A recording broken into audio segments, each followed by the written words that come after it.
आता सायन्स 2 विज्ञान 2 चा हा दुसरा धडा आहे. त्याचं नाव आहे सजीवांतील जीवन प्रक्रिया भाग 1.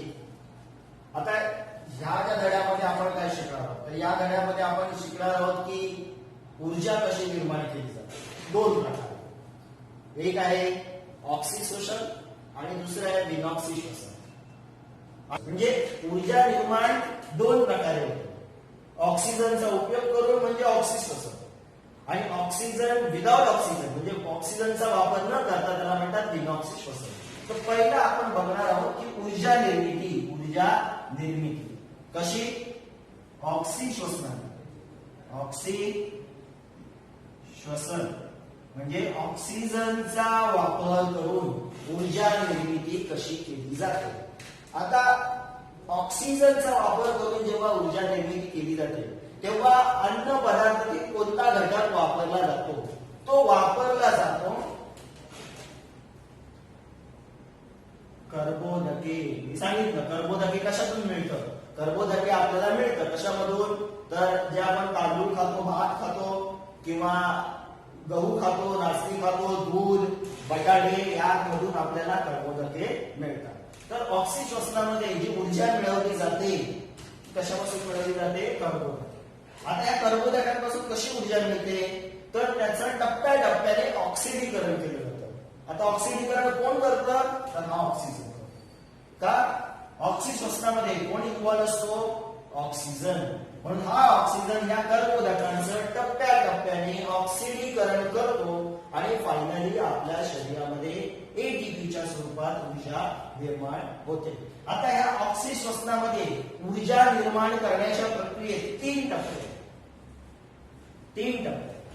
पहिला टप्पा आहे ग्लुकोज विघटन. ग्लुकोज विघटन हा पहिला टप्पा आहे.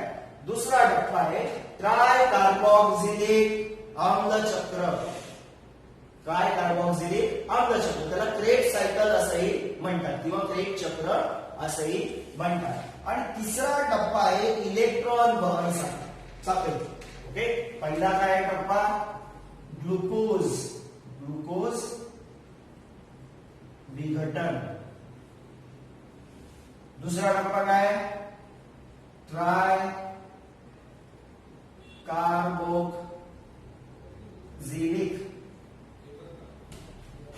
आम्ल चक्र. आणि तिसरा टप्पा आहे इलेक्ट्रॉन, असं दाखवतो इलेक्ट्रॉन वहन साखळी. या तीन टप्प्यांमधून कर्बोदकांचं पूर्णपणे ऑक्सिडीकरण केलं जातं आणि त्याच्यापासून ऊर्जा निर्माण केली जाते. तर ऑक्सिश्वसनामध्ये तीन टप्पे ऊर्जा निर्माण करण्यासाठी. पहिला आहे ग्लुकोज विघटन, दुसरा आहे कार्बोक्सिलिक ऍसिड आम्ल चक्र आणि ट्राय कार्बोक्सिलिक आम्ल चक्र, आणि नंतर आहे इलेक्ट्रॉन वहन साखळी. तर त्याच्यामधला आपण स्टार्ट करूया पहिल्या टप्प्यापासून. काय आहे पहिला टप्पा, पहिला टप्पा आहे ग्लुकोज विघटन. पहिला टप्पा आहे याच्यामध्ये ग्लुकोज विघटन. आता ही जी ग्लुकोज विघटन जी प्रक्रिया आहे ती पेशीमध्ये होते. ऊर्जा कुठे निर्माण होते, पेशीमध्ये. आता पेशीच्या कोणत्या भागात ही क्रिया होते, तर पेशीमध्ये पेशी द्रव्य असतं, ज्याला इंग्लिश मध्ये म्हणतात सायटोप्लाझम. पेशी द्रव्य. हे पेशी द्रव्यामध्ये ग्लुकोज विघटनाची प्रक्रिया होते. आता काय होते, आता ग्लुकोज म्हणजे काय, मी ते कर्बोदक केलेले आहे, इथे ग्लुकोज दिले. तर कर्बोदकांचा हाच एक भाग आहे, हाच एक टाईप आहे, त्याचं नाव आहे ग्लुकोज. कर्बोदकांचे वेगवेगळे टाईप्स असतात. ग्लुकोज आहे, फ्रक्टोज आहे, सुक्रोज आहे, माल्टोज आहे, असे वेगवेगळे टाईप असतात. तर कर्बोदकांमधला ग्लुकोज याचा उपयोग आपण ऊर्जा निर्मितीसाठी करतो. आता हे कुठे होतं, तर पेशीच्या पेशीद्रवामध्ये होतं. अशी पेशी असते, त्याला केंद्रक असतं, इथे असं बराचसा असा डेन्स जेली लाईक असा भाग असतो किंवा द्रवरूप, घट्ट द्रवरूप भाग असतो, त्याला म्हणतात पेशीद्रव. आता या पेशीद्रवामध्ये ही ग्लुकोज विघटनाची प्रक्रिया होते. आता काय होतं, तर याच्यामध्ये पहिलं ग्लुकोजचं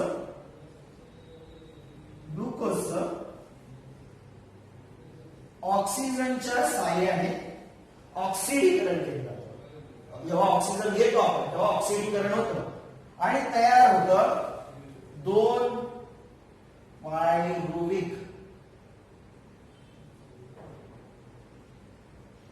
पायरुव्हिक आम्ल प्लस अजून काय तयार होतं, तर दोन एटीपी चे रेणू तयार होतात प्लस अजून काय तयार होतं, दोन NADH2 चे रेणू तयार होतात. अजून काय होतं, तर प्लस दोन पाण्याचे रेणू तयार होतात. ओके, तर ग्लुकोजचं ऑक्सिडीकरण केलं जातं. कुठे, पेशी द्रवामध्ये. काय तयार होतं, दोन पायरुव्हिक आम्ल तयार होतात, दोन ऊर्जेचे रेणू एटीपी चे रेणू तयार होतात, दोन NADH2 काय पुढे आपण बघू, आणि दोन पाण्याचे रेणू तयार होतात. आता हा टप्पा झाल्यानंतर ह्याच्या पुढे काय होतं, ग्लुकोज विघटनामध्ये हा जो पायरुव्हिक आम्ल जो तयार झालाय त्याचं पुढे काय, पुढे या पायरुव्हिक आम्लाचं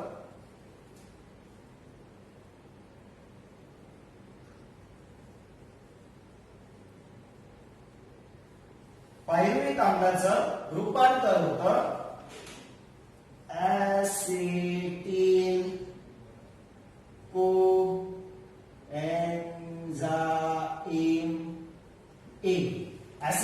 कोएन्झाइम ए.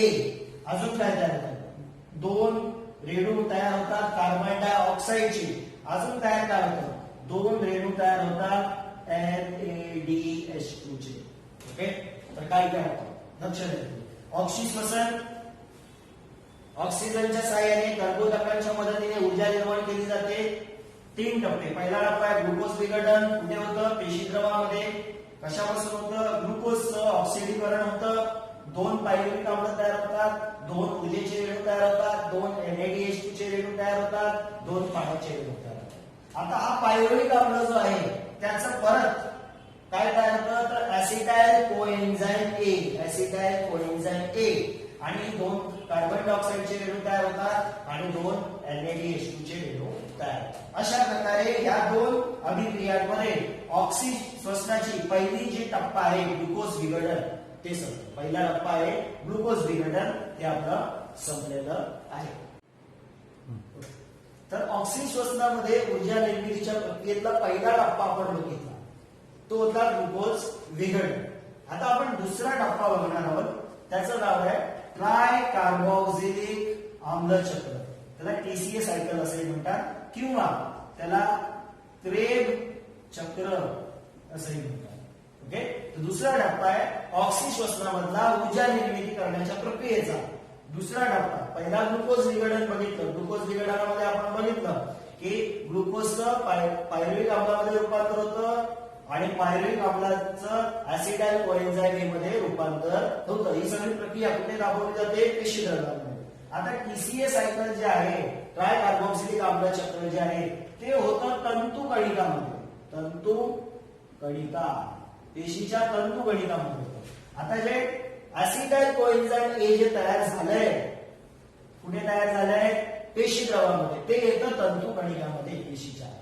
आणि पुढे त्याच्यावर ट्राय कार्बोक्सिलिक आम्ल चक्र राबवलं जातं किंवा त्याच्यावर ट्राय कार्बोक्सिलिक आम्ल चक्र अभिक्रियेतून ते ऍसिटाइल कोएन्झाइम ए जातं आणि त्यातील फक्त ऍसेटिल जो भाग आहे,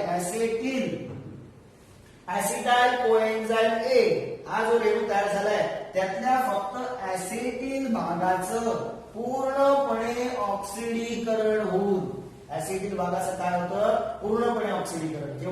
जेव्हा ऍसिटाइल कोएन्झाइम ए हा रेणू जो तयार झालाय ग्लुकोज विघटनामध्ये, तो ट्राय कार्बोक्सिलिक आम्ल चक्र या अभिक्रियेतून जेव्हा जातो, त्याच्यावर जेव्हा ही अभिक्रिया राबवली जाते तेव्हा त्यातल्या ऍसिटिल भागाचं पूर्णपणे ऑक्सिडीकरण होऊन काय तयार होतं, CO2 तयार होतं, H2O तयार होतं, NADH2 तयार होतं, प्लस FADH2 तयार होतं आणि काय तयार होतं, तर ऊर्जा ATP.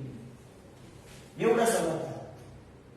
आता हा झाला ट्राय कार्बोक्सिलिक आम्ल चक्र म्हणजे दुसरा टप्पा तयार झाला. त्याच्यामध्ये ऍसिडिक कोएन्झाइमच्या ऍसिडिक भागाचं पूर्णपणे ऑक्सिडीकरण होऊन काय तयार होतं, या सगळ्या गोष्टी तयार होतात. आता पुढचा जो आहे तो आहे इलेक्ट्रॉन वहन साखळी. तिसरा टप्पा जो आहे तो आहे इलेक्ट्रॉन वहन साखळी. तिसरा टप्पा इलेक्ट्रॉन वहन साखळी हा पुढचा टप्पा इलेक्ट्रॉन वहन साखळी. आता इलेक्ट्रॉन वहन साखळीमध्ये काय होतं, तर वरील दोन्ही टप्प्यामध्ये काय ग्लुकोज विघटन आणि कार्बोक्सिलिक आम्ल चक्रामध्ये दोन गोष्टी तयार झाल्या होत्या, NADH2 आणि FADH2. ओके, याला म्हणतात फ्लॅव्हिन ऍडेनाइन डायन्यूक्लियोटाइड. पुस्तकात दिलेलं आहे याचं नाव तुम्हाला. आणि याला म्हणतात निकोटिनामाइन ऍडेनाइन डायन्यूक्लियोटाइड NADH2 आणि याला म्हणतात फ्लॅव्हिन ऍडेनाइन डायन्यूक्लियोटाइड FADH2 ला फ्लॅव्हिन ऍडेनाइन डायन्यूक्लियोटाइड. ही दोन्ही विकरण जी तयार होतात वरील अभिक्रियेमध्ये त्यांच्यावर इलेक्ट्रॉन वहन साखळी अभिक्रिया राबवली जाते. म्हणजे हे इलेक्ट्रॉन वहन साखळी अभिक्रियेतून जातात आणि काय तयार करतात, तर हा प्रत्येक एक NADH2 3 ATP तयार करतो, 3 ऊर्जेचे रेणू तयार करतो आणि प्रत्येक एक FADH2 2 ऊर्जेचे रेणू तयार करतो. अशा प्रकारे आणि ह्याच्यामध्ये अजून एक साइड प्रोडक्ट तयार होतं, ते असतं पाणी. अशा प्रकारे 3 टप्प्यामध्ये कर्बोदकाचं म्हणजेच ग्लुकोजचं पूर्णपणे ऑक्सिडीकरण होतं आणि आपल्या शरीरातील पेशीतील तंतुकणिकांमध्ये ऊर्जा निर्माण केली जाते. तर आपण असं म्हणू की आपली सुरुवात इथून झालेली C6H12O6 हा कोण आहे, तर हा आहे ग्लुकोज. त्याचं झालं होतं ऑक्सिडीकरण. ऑक्सिजनचा उपयोग करून काय तयार झालं, तर तयार झालं कार्बन डायऑक्साइड तयार झालं. कार्बन डायऑक्साइड तयार झालं होतं, पाणी प्लस ऊर्जा. ऊर्जा कोणत्या स्वरूपात, तर एटीपीच्या स्वरूपात. या गोष्टी तयार झाल्या. म्हणजे फायनली आपल्याला ही रिएक्शन मिळू शकते. ओके, तर आपण परत एकदा रिवाइज करूया. इथे आपण काय बघितलं, तर ऊर्जेची निर्मिती कशाद्वारे, ऑक्सिशोषणाद्वारे. म्हणजेच ऑक्सिजनचा उपयोग करून ऊर्जेची निर्मिती कशी होते, तर ती ऊर्जेची निर्मिती करण्यासाठी आपण काय घेतलं होतं, अन्नात कोणता घटक घेतला होता, कर्बोदके. मेनली त्याच्यापासून आपल्याला ऊर्जा मिळते. तर या कर्बोदकापासून ऊर्जा निर्मिती केली जाते. त्याच्यामध्ये काय होतं, तर कर्बोदकांचं टप्प्याटप्प्याने कर्बोदकाचे ग्लुकोजचं टप्प्याटप्प्याने ऑक्सिडीकरण होतं. आता किती टप्पे आहेत, 3. पहिला टप्पा आपण पाहिला ग्लुकोज विघटन. त्याच्यामध्ये काय होतं, ग्लुकोजचं ऑक्सिडीकरण होऊन काय तयार होतं, पायरुव्हिक आम्ल तयार होतं. अजून बरेचसे तयार होतात, NADH2 तयार होतं, पाणी तयार होतं, या गोष्टी तयार होतात. नंतर त्या पायरुव्हिक आम्लाचं काय तयार होतं आपण बघितलं, ऍसिटाइल कोएन्झाइम A तयार. ही सगळी प्रक्रिया कुठे होते, पेशी द्रव्यामध्ये. नंतर दुसऱ्या टप्प्यामध्ये आपण येतो. ओके, आता पेशी द्रव्यामधून ते ऍसिटाइल कोएन्झाइम A कुठे येतं, पेशीच्या तंतुकणिकामध्ये. तंतुकणिकामध्ये आल्यानंतर दुसरा टप्पा सुरू होतो, तर तो आहे ट्राय कार्बोक्सिलिक आम्ल चक्र. त्याच्यामध्ये ऍसिटाइल कोएन्झाइम A वर ट्राय कार्बोक्सिलिक आम्ल चक्र राबवलं जातं. म्हणजे तो त्या ट्राय कार्बोक्सिलिक आम्ल चक्र अभिक्रियेतून ऍसिटाइल कोएन्झाइम A जातो. त्यावेळेस त्यातल्या फक्त ऍसिटिल भागाचं पूर्णपणे ऑक्सिडीकरण होऊन आपल्याला काय मिळतं, तर कार्बन डायऑक्साइड मिळतं, पाणी मिळतं, NADH2 मिळतं, FADH2 मिळतं आणि ऊर्जा मिळते. आणि तिसरा टप्पा आहे इलेक्ट्रॉन वहन साखळी. वरील दोन्ही टप्प्यांमध्ये म्हणजे ग्लुकोज विघटन आणि कार्बोक्सिलिक आम्ल चक्र या दोन्ही टप्प्यामध्ये आपल्याला जे NADH2 FADH2 जे मिळाले ते इलेक्ट्रॉन वहन साखळी अभिक्रियेतून जातात आणि त्यांच्यापासून ऊर्जा मिळते. आता दुसरा टप्पा जो आपण शिकलो की ट्राय कार्बोक्सिलिक आम्ल चक्र, याला क्रेब्स सायकल पण मी नाव दिलं होतं. क्रेब्स सायकल असं म्हटलं होतं का, तर हा ट्राय कार्बोक्सिलिक आम्ल चक्र जो आहे तो सर हेन्स क्रेब या शास्त्रज्ञांनी शोधून काढला. म्हणून त्यांच्या गौरवार्थ किंवा पहिल्या अशी एक प्रथा होती किंवा त्यांनी शोधून काढलं तर त्यांचा त्याला नाव दिलं. ओके, म्हणजे ट्राय कार्बोक्सिलिक आम्ल चक्राला क्रेब्स सायकल असं म्हणतात का, कारण ती अभिक्रिया कोणी शोधून काढली, सर हेन्स क्रेब यांनी शोधून काढली. आता पुढे आपण बघणार आहोत, जर आपण इथे बघितलं की ऊर्जा जी निर्माण झाली ती कार्बोदकांपासून निर्माण झाली. आपण ते अन्न खाल्लं त्याच्यामुळे आपल्याला कार्बोदके मिळतात. जर आपण जेवलोच नाही, फास्टिंग केलं, उपवास केला, 2-4 दिवस जेवलोच नाही, तर कार्बोदके मिळेल का? अन्न पदार्थ घेत नाही, कार्बोदके मिळत नाही, मग आपल्याला ऊर्जा मिळेल का? मिळते आपल्याला ऊर्जा. मग ती कशापासून मिळते? कार्बोदके तर नाही आहेत आपल्या शरीरामध्ये, आपण ते घेतच नाही अन्न, मग ती ऊर्जा कशापासून मिळणार? तर ती ऊर्जा मिळते, आपण अगोदर पाहिलं होतं की अजून 2 अन्न घटक असतात. एक असतं प्रथिने आणि दुसरं असतं स्निग्ध पदार्थ. हे 2 घटक आपल्या शरीरामध्ये असतात.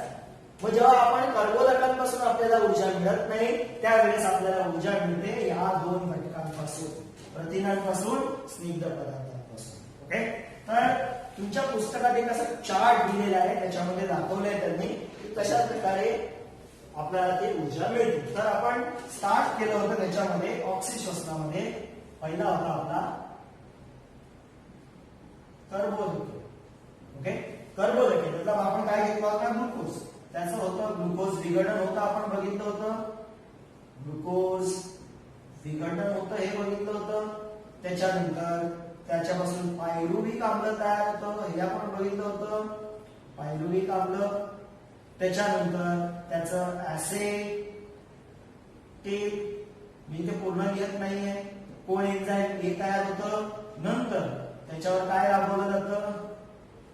क्रेब्स चक्र आणि इलेक्ट्रॉन वहन साखळी राबवली जाते. आणि फायनली आपल्याला काय मिळते? ऊर्जा. कोणत्या स्वरूपात? एटीपीच्या स्वरूपात. ओके, हे आपण जेव्हा अन्न घेतो तेव्हा आपल्याला कर्बोदके मिळतं. कर्बोदकांचं ग्लुकोज विघटन, पायरुविक आम्ल तयार झालं, पायरुविक आम्लाचं ऍसिटाइल कोएन्झाइम, क्रेब्स चक्र म्हणजे ट्राय कार्बोक्सिलिक आम्ल चक्रातून जातं, नंतर इलेक्ट्रॉन वहन साखळी आणि फायनली आपल्याला ऊर्जा मिळते. आता मी म्हणतोय की मी अन्न पदार्थ घेतच नाहीये, मग अशा प्रकारे ऊर्जा तयार होतात नाही. तर ऊर्जा कशी तयार? तर माझ्याकडे काय असतं? स्निग्ध पदार्थ हे असतात. स्निग्ध पदार्थ. अजून काय असतं आपल्या शरीरामध्ये? प्रथिने. ओके, तर आता स्निग्ध पदार्थ पासून जेव्हा ऊर्जा आपल्याला मिळणार तेव्हा स्निग्ध पदार्थ ब्रेक होतात, त्याचा रेणू तुटतो आणि त्याचं तयार होतं मेदाम्ल. मेदाम्लात रूपांतर होतं. मेदाम्लात रूपांतर झाल्यानंतर त्याचं रूपांतर होतं ऍसिडाइल कोएन्झाइम मध्ये. पुढे त्याचं क्रेब्स चक्र, इलेक्ट्रॉन वहन साखळी आणि ऊर्जा. प्रथिनांपासून कसं मिळतं? प्रथिनांचं विघटन होऊन, प्रथिने ब्रेक होऊन, त्यांचे रेणू तुटून त्याच्यापासून तयार होतं अमिनो आम्ल. या अमिनो आम्लाचं रूपांतर ऍसिटाइल कोएन्झाइम. पायरुविक ऍसिड येतच नाही, ऍसिटाइल कोएन्झाइम होतं. पुढे क्रेब्स चक्र आणि ऊर्जा. म्हणजे जरी आपण अन्न घेत नाही, कर्बोदके घेत नाही, तरी आपल्या शरीराला ऊर्जा मिळते. ती कोणापासून मिळते? स्निग्ध पदार्थ. स्निग्ध पदार्थाचं रूपांतर मेदाम्लात होतं आणि प्रथिनांचं रूपांतर अमिनो आम्लात. हे आपण पुढे परत बघणार आहोत. स्निग्ध पदार्थ आणि प्रथिनांबद्दल पुढे बघणार आहोत. तर इथे फक्त असं लक्षात